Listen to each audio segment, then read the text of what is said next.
Jeg skal bygge et kredsløb. Og for at bygge et kredsløb skal man bruge blandt andet en ledning, og modstand, og batteri og en pære. Til at starte med, så tager jeg et ledning. Jeg forbinder den med 2 ledninger. Så forbinder jeg det med et batteri. Og så lægger jeg et modstand til den ene side. Og så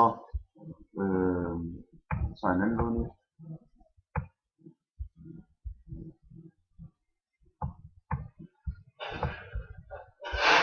Og så en pære, hvor jeg så skal forbinde den mellem de her 2. Ja. Nu har man et kredsløb. Og det man kan sige, de her store runde, det er elektronerne, som går igennem. Den måde man måler strømstyrken i et kredsløb, det er at man henter en amperemeter.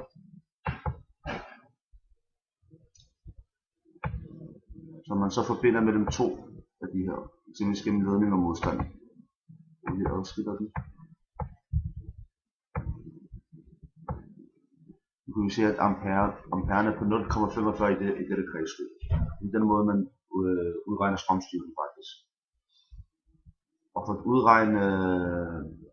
udregne volten, eller spændingsforskellen, så skal vi bruge et voltmeter.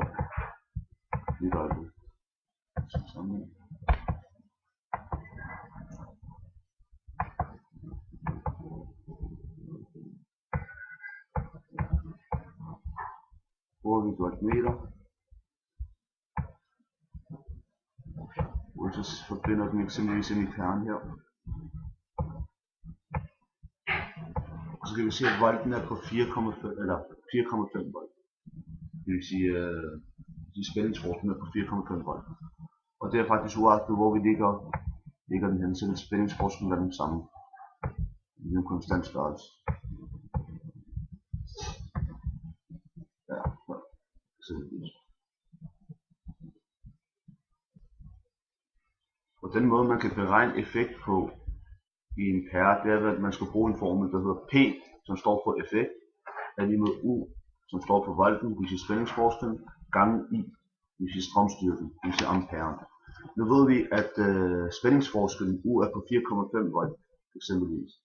Og vi ved, at amperen, det kan vi lige måle igen. Amperen, den var på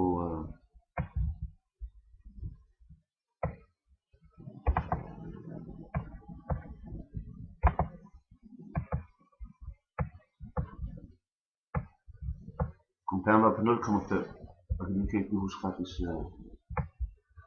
hvis jeg ser, hvor volten var. Ja, så nu har vi de her 2 konstanter, så ved vi, så den måde man beregner effekten på pæren, det er ved at sige 4,5 gange 0,45, så har vi effekten, og den plejer at blive målt i watt.